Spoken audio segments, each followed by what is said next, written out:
Boa noite a todos, graça e a paz de Jesus. Nós vamos ler a palavra de Deus na carta de Paulo aos Romanos, capítulo 11. Carta do apóstolo Paulo aos Romanos, o capítulo 11. E nessa noite temos o privilégio, sagrada oportunidade de conversarmos um pouquinho sobre a graça de Deus. Conta-se que C.S. Lewis chegou a um auditório onde alguns teólogos e filósofos discutiam acaloradamente. E ele perguntou a quem estava ao lado o que é que discutem, sobre o que conversam, que debate é esse? E a pessoa então explicou para ele, eles estão discutindo a respeito da singularidade da fé cristã, o que é que somente o cristianismo tem, o que é que somente o cristianismo oferece e que nenhuma outra tradição religiosa, nenhuma outra tradição de espiritualidade ou filosófica oferece. E o C.S. Lewis então deu de ombros e disse, muito simples, é a graça. E é verdade, esse conceito de graça, essa afirmação de que Deus é o Deus de toda a graça, como disse o apóstolo Pedro, Deus é o Deus de toda a graça, esta é uma expressão própria, singular da fé cristã. A graça de Deus. O que é a graça de Deus? Eu temo que poucas são as pessoas que se apropriam desse conceito da graça e poucas são as pessoas que experimentam, que vivem imersas na graça de Deus. Porque uma coisa é saber explicar racionalmente ou intelectualmente ou conceitualmente a graça de Deus e outra coisa é viver imerso na graça, viver nesse caminho da graça de Deus. E temos hoje essa oportunidade tão extraordinária, que Deus nos abençoe, que o Espírito de Deus sopre sobre nós, ilumine o nosso entendimento, e que no tempo em que dedicamos a ler a palavra de Deus, também o nosso coração seja aquecido e que tenhamos essa experiência de sermos mergulhados por Deus na sua graça. Amém? Eu leio Romanos capítulo 11, começo no verso 1. O apóstolo Paulo está lidando com um conflito muito grande. Desculpem-me voltar à introdução. O apóstolo Paulo está lidando com um conflito muito grande, que Deus se revelou através de um povo.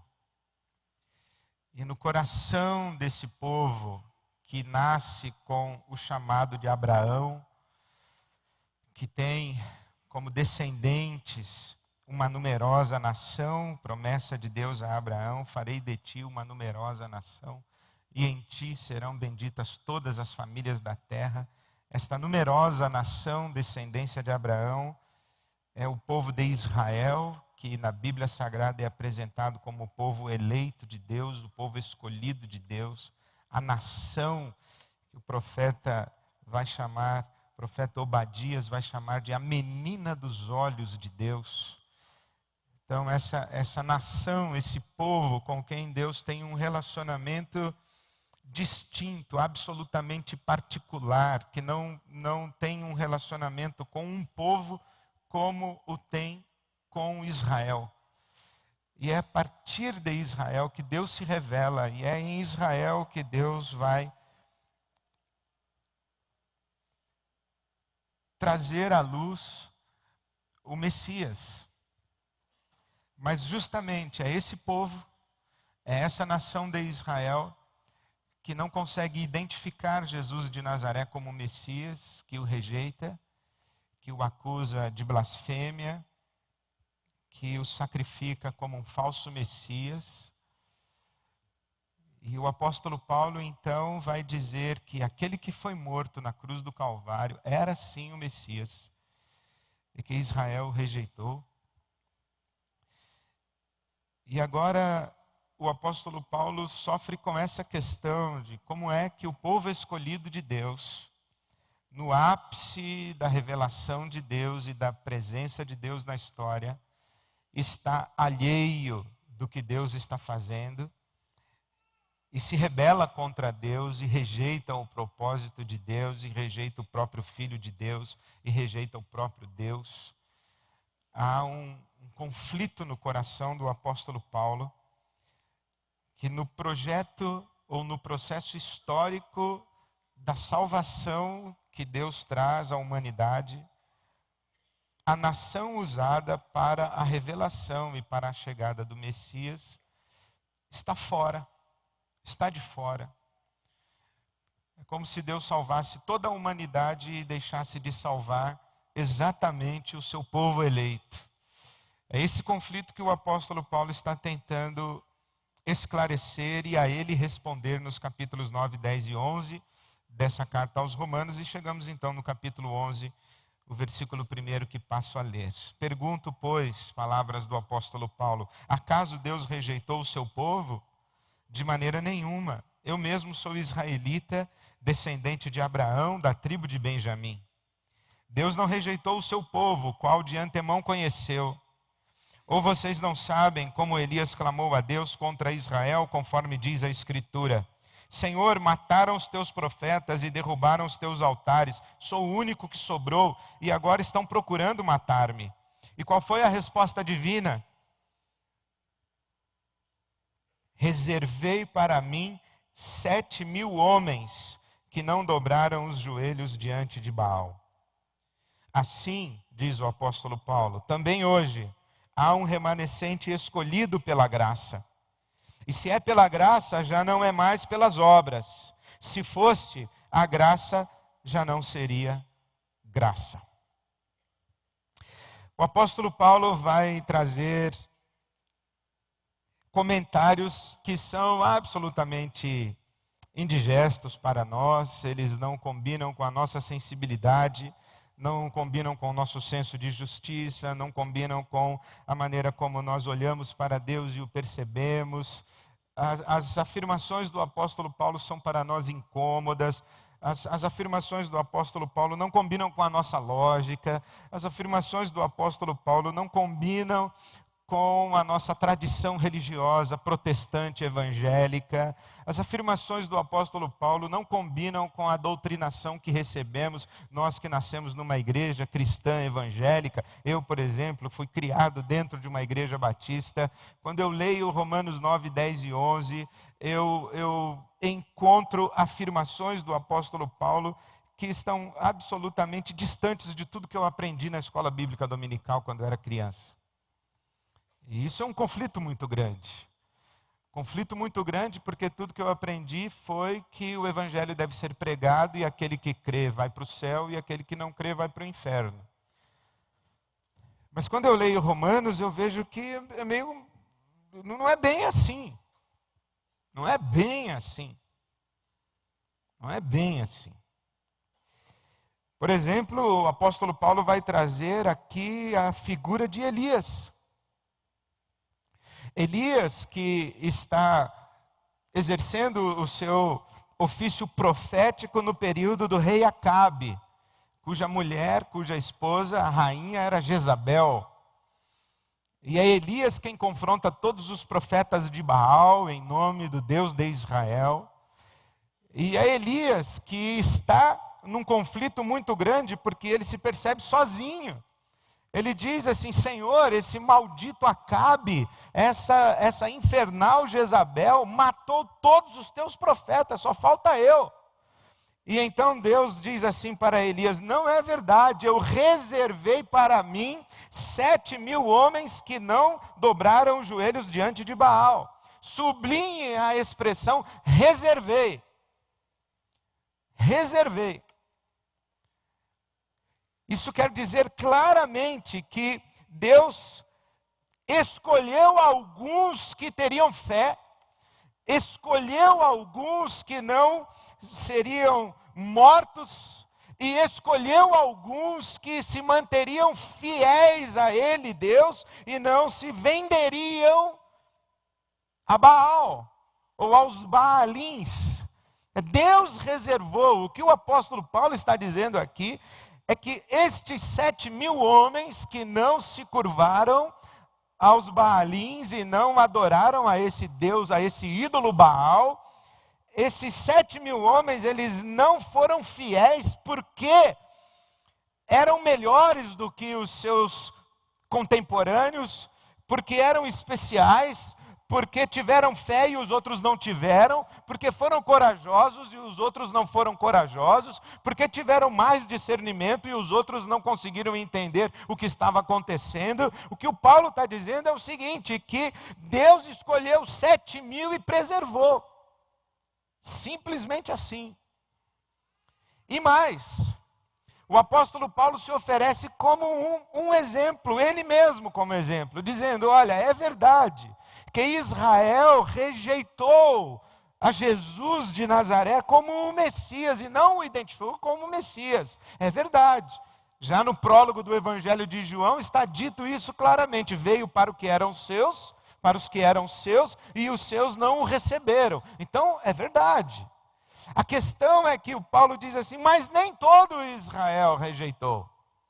Nem todo Israel. Eu, por exemplo, não rejeitei. Eu, por exemplo, criei. E veja que o exemplo do apóstolo Paulo, ele em si mesmo já é complicado, porque o Paulo rejeitou sim. O Saulo de Tarso rejeitou sim.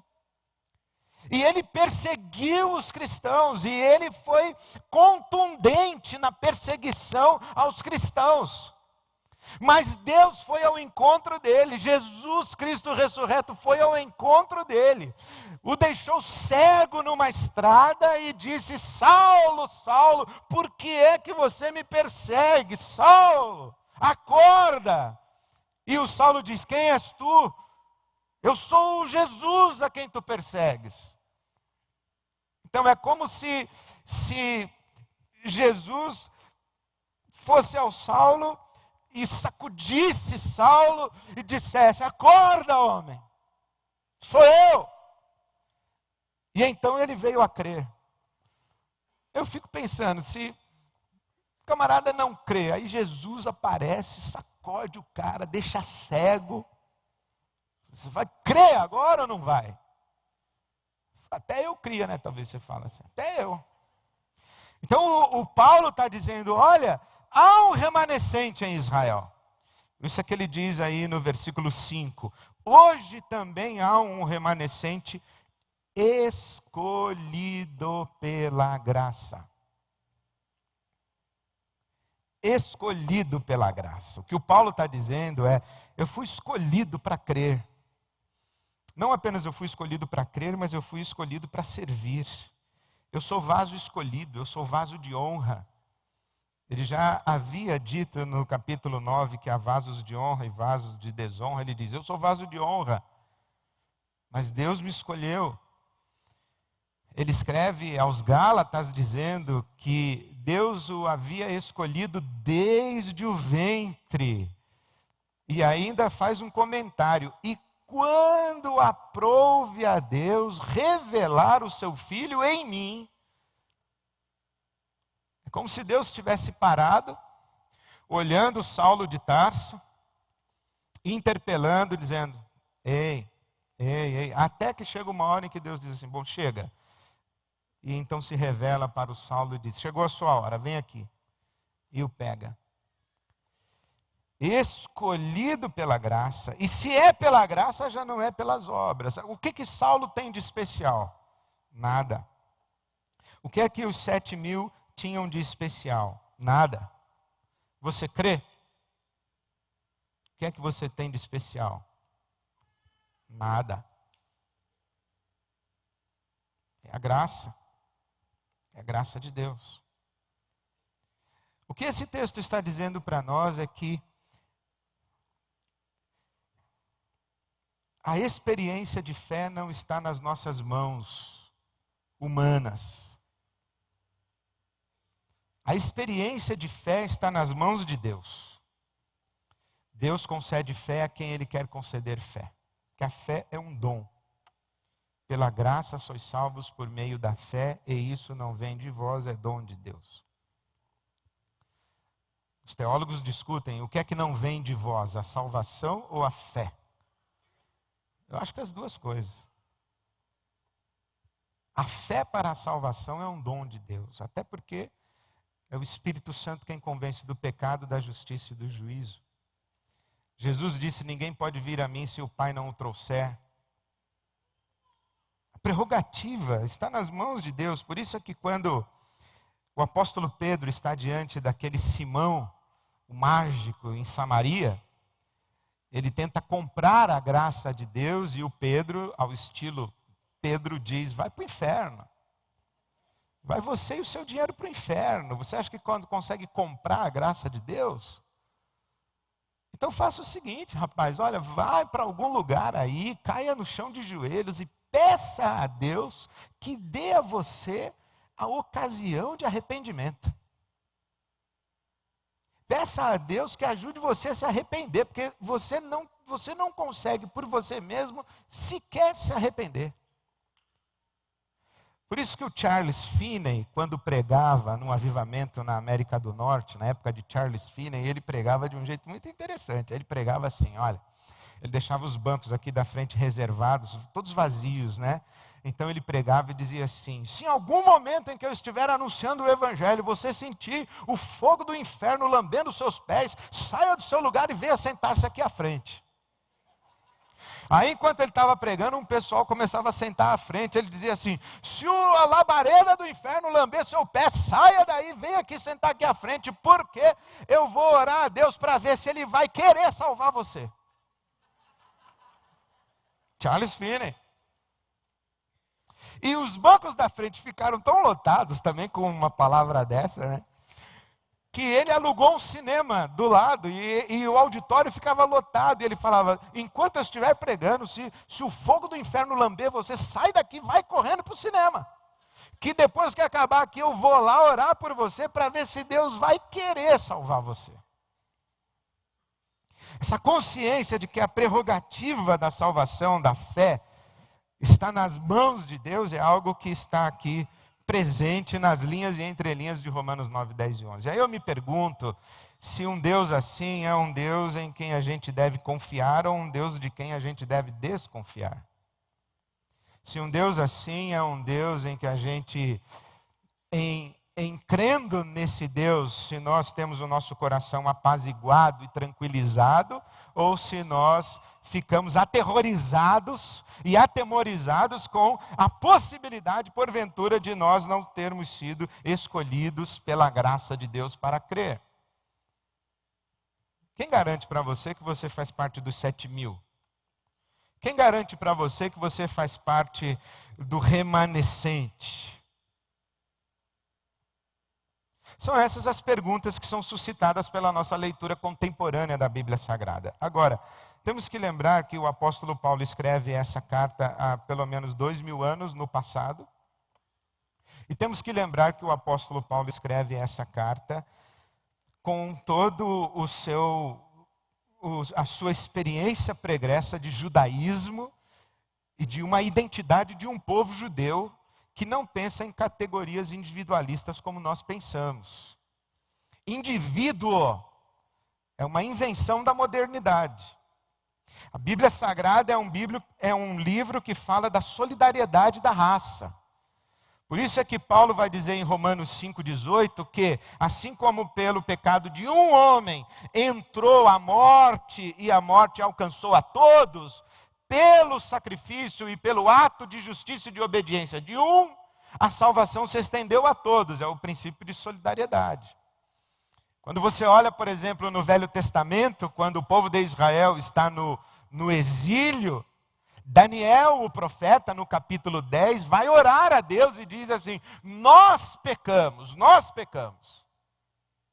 Daniel, que é o profeta que não pecou para que o povo fosse levado ao exílio, ele não se percebe à parte da sua identidade ou do seu povo, da sua nação.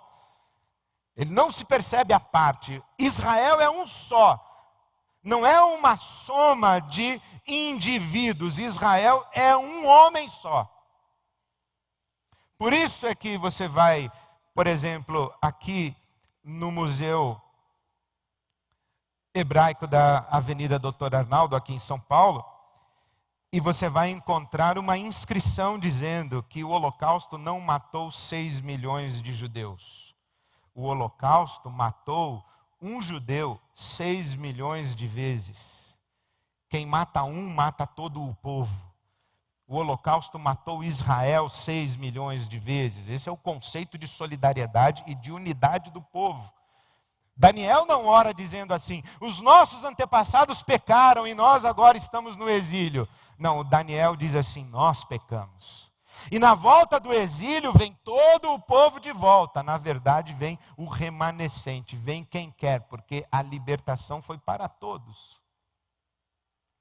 Veja que interessante o conceito de solidariedade de Israel, é que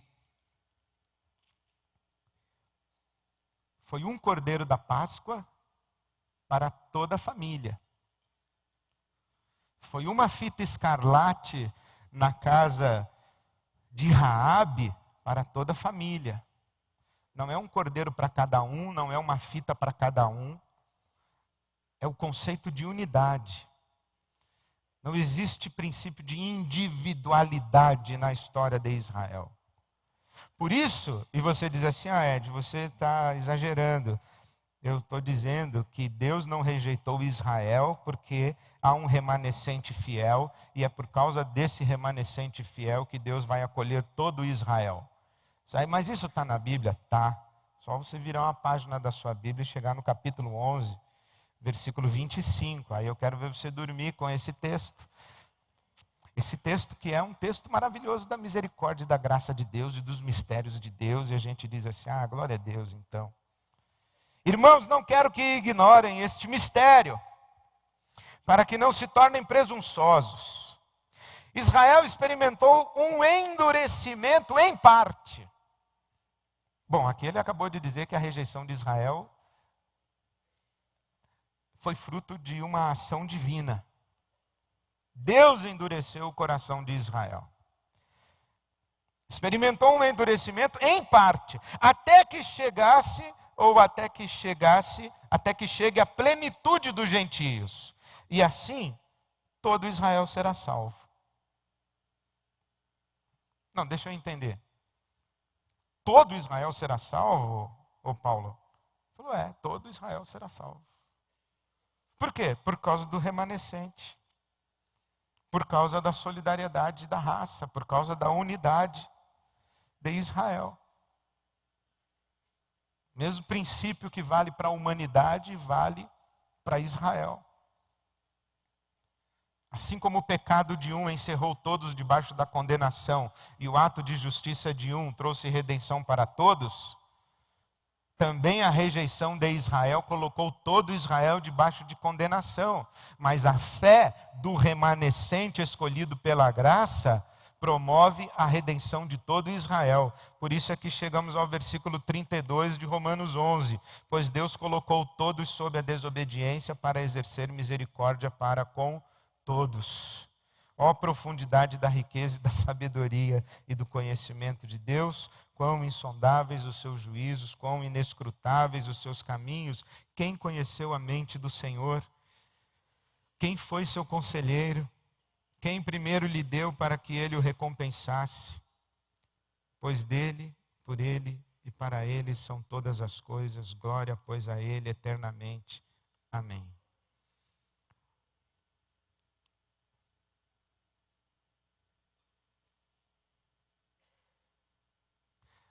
Mas o que podemos e devemos sublinhar é esta expressão, graça. Graça. E eu gostaria de fazer comentários a respeito da graça de Deus, o que é a graça de Deus. Tudo que eu falei até agora foi só introdução para falar que o Israel está resolvido. Israel é problema de Deus. E há uma promessa de Deus para Israel, e de acordo com Romanos 11, Os versículos 28 e 29, Israel está seguro nas mãos de Deus. Quanto ao Evangelho, eles são inimigos por causa de vocês, gentios, mas quanto à eleição, são amados por causa dos patriarcas, pois os dons e o chamado de Deus são irrevogáveis. Eu abençoarei Israel, em Israel serão benditas todas as famílias da terra. E se por um breve momento deixei Israel, com grande misericórdia a tomei de volta para mim. Então isso é o que Paulo está dizendo para o seu povo Israel. Mas nesse discurso e nesse arrazoado do Paulo, ele coloca essa expressão graça. E ele faz um comentário sobre o que é a graça. A graça é o oposto de mérito. A graça é o oposto de ação humana. Quando ele diz no versículo 6, e se é pela graça, já não é pelas obras. Se fosse a graça, já não seria graça. Então o que é a graça de Deus? A graça é a disposição unilateral de Deus em nos amar, em fazer o bem a nós e nos querer para si, nos redimir, nos libertar. A graça é o favor imerecido de Deus. A graça é isso que independe das nossas obras, independe da nossa sujeição à lei, independe da nossa obediência à lei. Deus nos ama e nos quer para si, Deus faz o bem para nós, e isso é um ato unilateral de Deus. O que é a graça de Deus? A graça de Deus é a disposição de Deus em tratar bem aqueles que o rejeitam e dar coisas boas a quem não lhe quer bem, ou mesmo sequer reconhece a sua existência. Isso é a graça de Deus. Jesus disse que Deus, o nosso Pai, faz o sol se levantar sobre justos e injustos. Os justos e os injustos respiram e estão vivos. Isso é graça de Deus. A graça de Deus é essa disposição de Deus em manter com vida e sustentar a existência daqueles que o rejeitam e daqueles que inclusive existem contra ele. Isso é a graça de Deus. Essa semana um amigo me disse, Deus é para mim uma presença não convidada. Eu falei, como é? Ele falou, eu não convidei Deus para vir na minha vida e se intrometer, mas Ele vem. Deus é uma presença não convidada. E Ele insiste em mostrar para mim a sua face. Ele vem me assombrar de noite, eu fico sem dormir porque eu vejo que Ele está presente.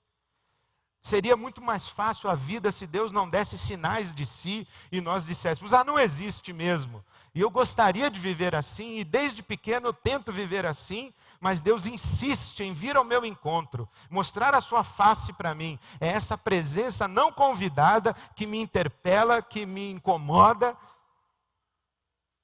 Aí eu penso, é o Deus que faz o sol nascer sobre justos e injustos e que insiste em mostrar-se bom até mesmo para quem o rejeita. A graça de Deus é a boa vontade de Deus e a predisposição positiva de Deus, o desejo de Deus em abençoar, a intenção constante de Deus em fazer o bem e agir com bondade em relação ao universo criado e à humanidade. Acho extraordinária a palavra do segundo livro das Crônicas, capítulo 16, versículo 9, quando diz que os olhos do Senhor passam por toda a terra buscando aqueles cujos corações estão inclinados para Ele e que estão dedicados a Ele para que Deus possa lhes fazer bem. Eu fico impressionado com isso, é mais ou menos como se o anjo acordasse e fosse para o turno angelical. Então sai um anjo da presença de Deus e entra outro anjo na presença de Deus, e o anjo que chega vai lá e presta suas reverências, canta lá 3 vezes Santo, Santo, Santo, e aí depois que ele tal, e Deus fala, pode vir meu filho, vem para cá, vamos aí trabalhar, e o anjo diz assim, qual a tarefa de hoje, Senhor? Fala, a tarefa de hoje é o seguinte, eu vou sair por aí achando alguém para eu abençoar, quero abençoar alguém. Eu vou passar por toda a terra procurando alguém que está me procurando e que está me buscando. Alguém que o coração está entregue na minha mão. E eu quero abençoar alguém. Vem comigo aí que nós vamos abençoar alguém. Quando eu achar, eu te mando lá. Então abençoa e volta. Vamos comigo. E aí ele arrasta um exército de anjos atrás dele e começa a andar por toda a terra, e os olhos do Senhor passam por toda a terra querendo abençoar alguém. Isso é a graça de Deus. Terei misericórdia. Pensamentos de paz, de bem, são os pensamentos que tenho a respeito de vocês. Por isso o autor de Hebreus diz: vamos entrar na presença de Deus e vamos cair de joelhos diante do trono da graça, porque lá nós encontraremos misericórdia e seremos abençoados por Deus, porque Deus está querendo ser abençoado, querendo nos abençoar. A graça de Deus é isso que faz com que Deus esteja procurando gente para abençoar. É impressionante como Jesus fala com a mulher samaritana, que o Pai procura verdadeiros adoradores. Deus está procurando. Nós pensamos assim que nós é que estamos procurando Deus. Mentira, Deus é que está nos procurando. Deus está procurando verdadeiros adoradores. Deus está vindo ao nosso encontro o tempo inteiro. E eu digo a você, se você está procurando por Deus, é porque Deus já encontrou você. Você não estaria procurando por Ele se Ele não tivesse insistentemente batido no seu ombro e sussurrado no seu ouvido: eu estou aqui, eu te amo, vem para mim, vem comigo, coloca o seu fardo no meu ombro, deixa o seu peso comigo, eu vou te aliviar a alma, eu vou dar descanso para você, eu te amo, vem comigo. A graça de Deus é a interpelação constante, o chamado constante, o convite insistente, a convocação de Deus para que a humanidade se renda à sua bondade. Tendo Deus outrora falado muitas vezes, de muitas maneiras, hoje Ele nos fala em Jesus, diz a carta aos Hebreus. E se hoje você ouvir a sua voz, não endureça o seu coração. Então Deus está o tempo todo dizendo: para com isso, vem para mim, vem para cá, não vai por esse caminho. Deus está o tempo inteiro batendo nos seus ombros. Por isso que Tiago diz assim, que o Espírito Santo de Deus zela por nós com ciúmes. Com ciúmes. Isso é a graça de Deus. Deus é essa presença não convidada. Gostei tanto dessa frase. Eu falei: esse é Deus mesmo. Deus que insiste em amar. Deus, eu não quero saber de ti, mas eu te amo. Deus, eu não quero ouvir tua voz, mas eu te amo. Deus, eu não te quero, mas você não está entendendo que você não consegue viver sem que eu te sustente. E eu vou te mostrar isso. A graça de Deus é o fluxo constante de amor e de vida de Deus que sustentam todo o universo. Isaías capítulo 18 diz que Deus está quieto, olhando desde a sua morada, como o calor do sol e o orvalho da noite. É Deus na sua discrição. A sua discrição está abençoando e sustentando o universo. Hebreus capítulo 1, versículo 3, Deus sustenta todas as coisas com a sua mão e sustenta o mundo na palma de sua mão. Mais do que isso, Paulo apóstolo em Atenas cita que em Deus nos movemos, vivemos e existimos. Nele somos, nos movemos e existimos. Eu gosto, pastor Ariovaldo diz o seguinte, que imagine que esse púlpito é Deus. E nós estamos aqui. Nele somos, nos movemos e existimos. Mas alguns de nós não querem existir em Deus, se mover em Deus. Então eles querem sair de Deus. Mas saindo de Deus, o que aconteceria? Se precipitariam no abismo, na não existência. Mas quando eles saem, Deus vai junto. E o camarada vai mais e Deus vai. E Deus vai, e Deus vai indo, e vai dizendo assim: até onde esse moço vai? Até onde ele vai? Porque eu vou sustentá-lo com vida. Porque se eu não sustentar com vida, ele deixa de existir, ele evapora. E não devem faltar vozes que digam a Deus: deixa esse pessoal evaporar. E ele fala: eu não posso, porque eu tenho amor por eles. Mas eles não te querem, mas eu os quero. Mas eles não te querem, é porque eles não me conhecem. Mas eles não te querem, é porque eles não sabem quem eu sou. Mas eles não te querem, mas eu os criei. E eu tenho responsabilidade de sustentá-los. Eu quero cada um deles para mim. É a graça de Deus, é graça de Deus. Graça de Deus. Porque os homens maus choram por amor.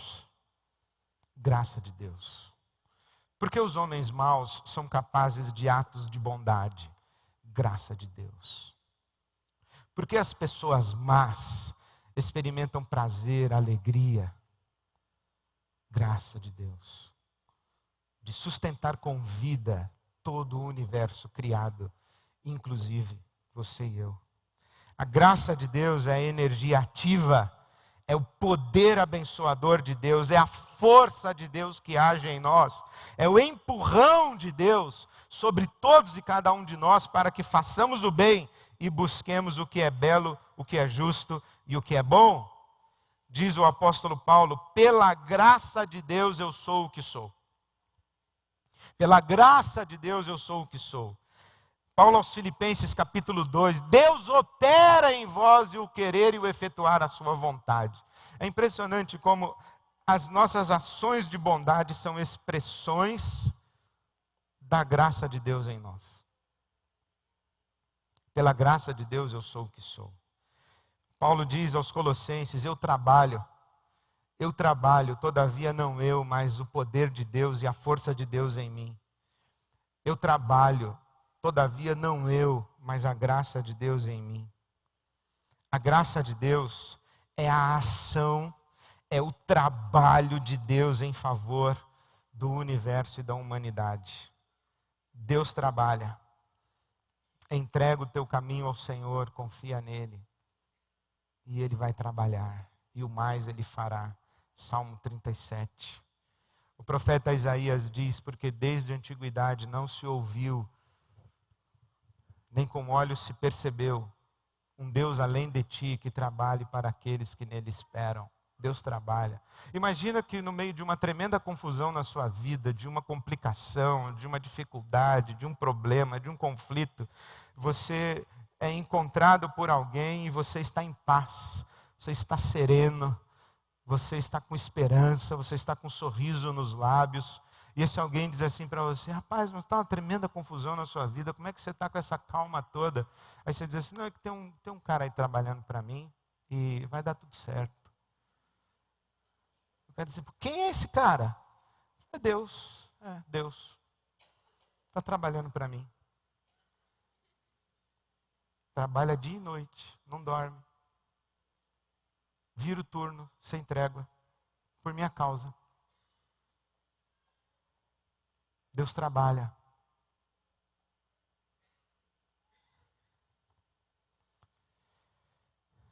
O meu Deus, segundo a sua riqueza, suprirá todas as suas necessidades em glória por Cristo Jesus. Filipenses 4:19.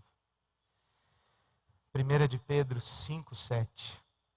Lancemos sobre Deus toda a nossa ansiedade, porque Ele tem cuidado de nós. Cuida de passarinhos, cuida de flores, cuida de nós. É a graça de Deus. Graça de Deus. A graça de Deus é a oportunidade que Deus nos dá de começar de novo, e de novo, e de novo. É a chance de Deus para nós, é graça. Quantas vezes você já fez uma oração dizendo a Deus que nunca mais ia fazer aquilo e fez? E por que Deus ouve toda vez que você fala para Ele que não vai mais fazer? Graça.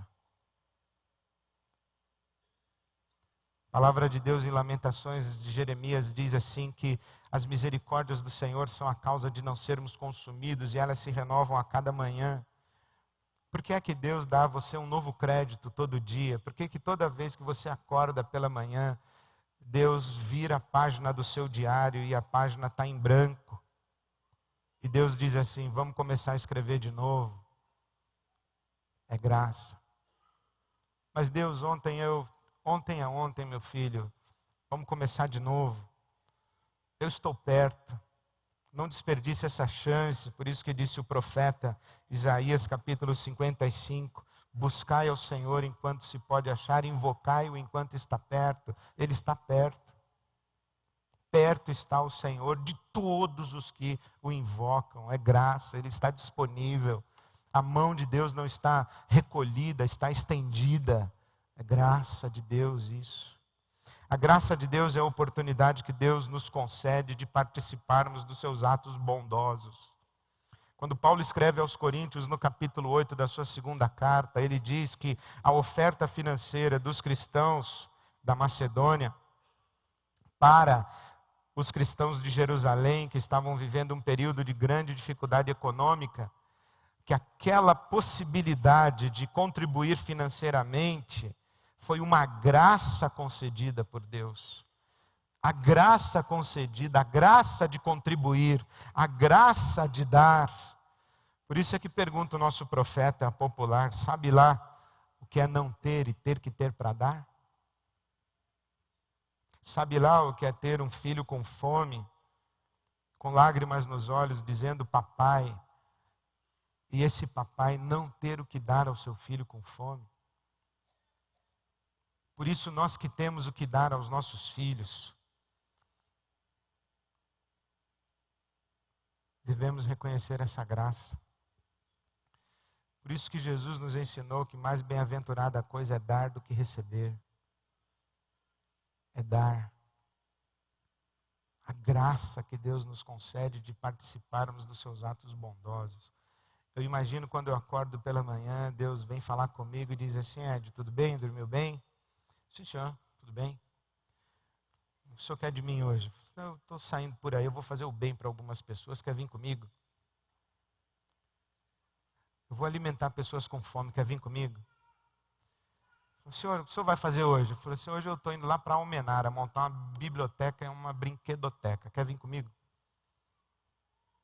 Estou te dando esse privilégio de vir participar dos meus atos de bondade. Vem comigo. Isso é um privilégio para poucos, hein?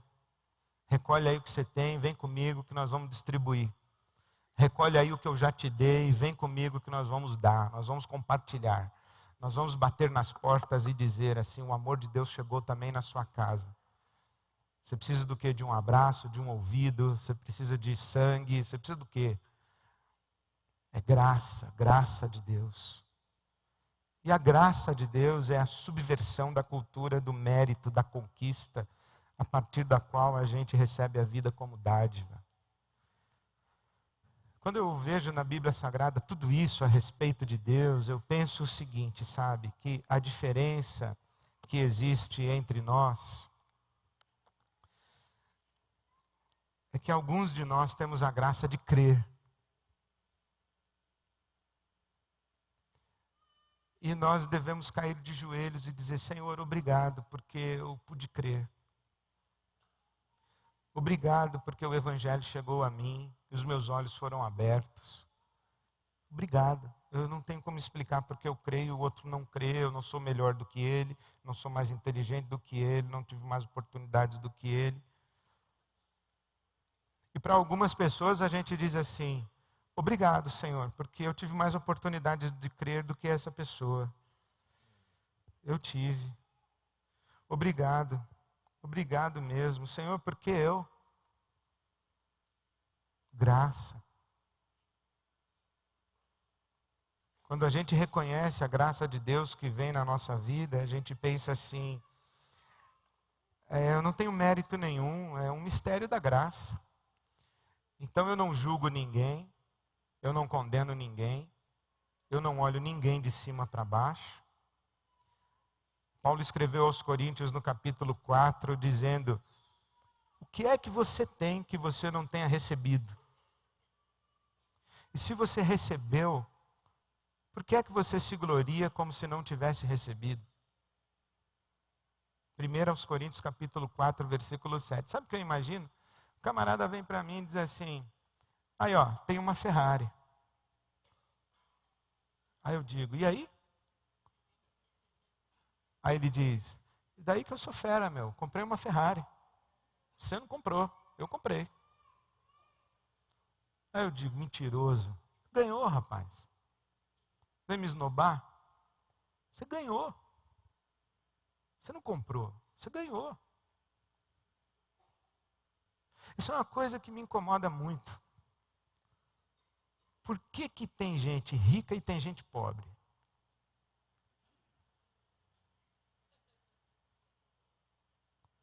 Você sabe aquele ditado, né, do judeu? Já fui rico, agora sou pobre. Ser rico é melhor.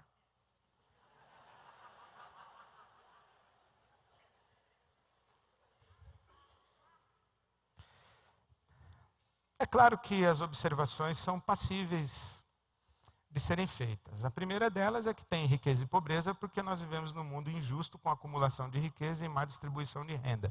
Ninguém discute.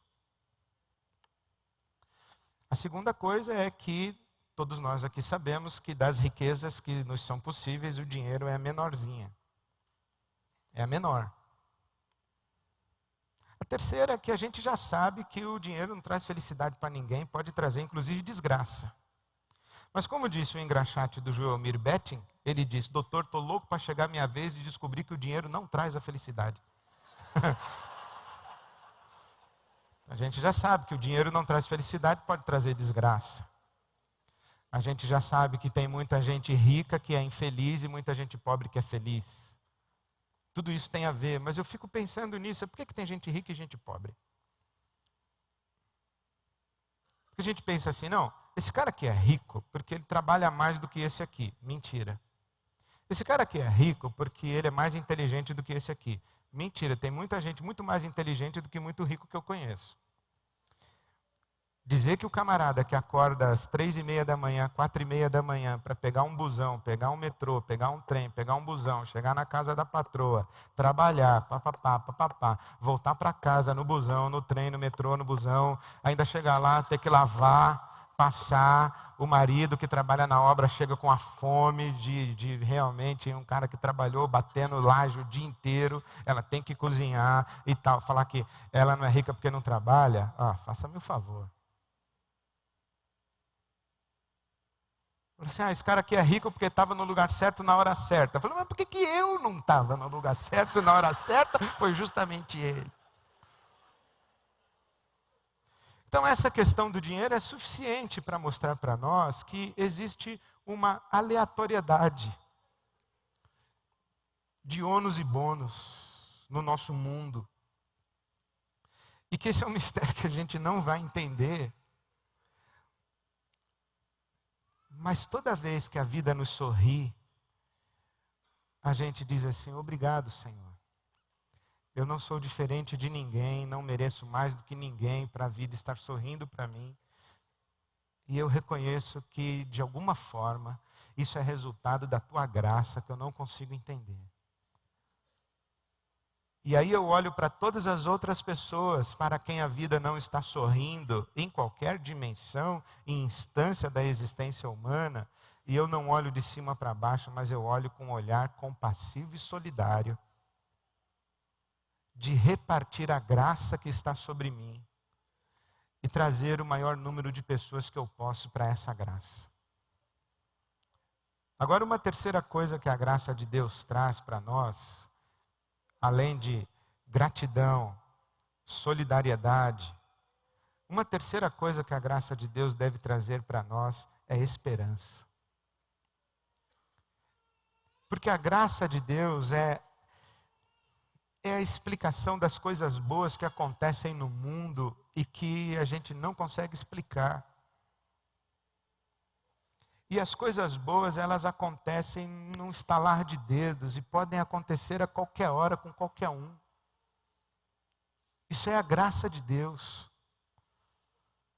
Não tem critério, não tem como a gente controlar, não tem, claro que tem probabilidades, tem alguns caminhos que a gente pode trilhar, mas as coisas boas podem acontecer a qualquer hora com qualquer um, porque nesse mistério da aleatoriedade da graça de Deus, o céu pode se abrir sobre nós. Eu lembro de um amigo que eu tenho, que frequenta aqui a IBAB. Ele era um camarada que estava afastado de Deus, mergulhado nas drogas, maconha, cocaína, bebendo, alcoólatra, embriagado, vivendo daquele jeito que você imagina essa descrição. E ele tinha uma mãe que era da Assembleia de Deus, que orava por ele muito.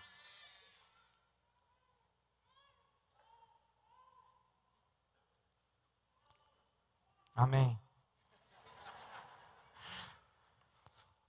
Então esse meu amigo, ele estava entregue, completamente entregue a uma vida, estava na esbórnia.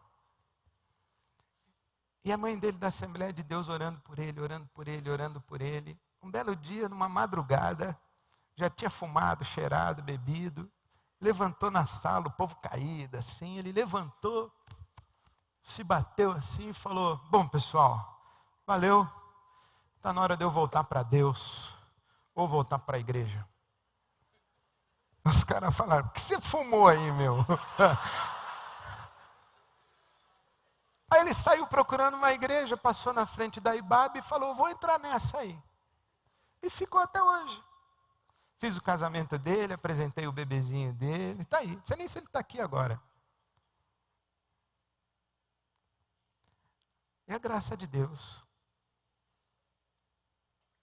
É aquele telefonema que você já tinha desistido de esperar. É aquele encontro casual no saguão do aeroporto. É aquela oferta de emprego. E de repente a sua vida muda. Enquanto nós estávamos cantando, eu estava ali sentado orando a Deus e lembrando de algumas pessoas. Eu fiz esse exercício.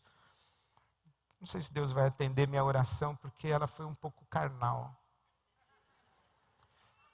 Mas eu fiquei lembrando assim, pensando em algumas pessoas que eu conheço, que eu falei assim: Deus, se essa pessoa se convertesse um dia e tivesse assim do meu lado, levantando a mão, dizendo: Jesus, Jesus, toda a glória a Ti, e com lágrimas escorrendo assim dos olhos, nossa, eu ia rir muito, Deus. E eu orei por algumas pessoas, falei: ai, como eu queria ver. E é possível, né? Porque o Paulo disse assim que Deus veio para salvar os pecadores, dos quais eu sou o principal. Provavelmente, se você andasse pelas ruas de Jerusalém e falasse assim: irmão, qual é o cara aqui em Jerusalém que você acha que nunca vai levantar a mão para o céu e glorificar Jesus Cristo ressurreto? Ele ia dizer assim: tem um oficial romano que é o Saulo de Tarso, aquilo é o cão. Pois é, Saulo de Tarso, quem escreve para nós a carta que lemos hoje. E que diz: é graça. E Deus me escolheu, me deu a oportunidade de crer. É graça. E é Saulo de Tarso quem escolhe para nós, quem escreve para nós dizendo: se Deus me salvou, Ele não apenas pode salvar qualquer um, mas eu tenho certeza que o desejo do coração de Deus é salvar a todos e todo mundo. Então nós vamos agradecer a Deus a graça de crer. Nós vamos repartir como pudermos a graça que está sobre nós.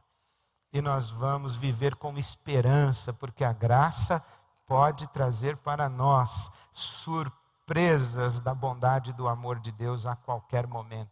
Ande atento, meu irmão, minha irmã, essa semana a graça pode te dar um susto e mudar a sua vida para a glória de Deus. Amém, amém e amém. Vamos ficar em pé e vamos louvar a Deus e dizer que é nesse rio de amor da graça de Deus que nós queremos viver. Amém. Que Deus nos leve na sua graça e na sua paz.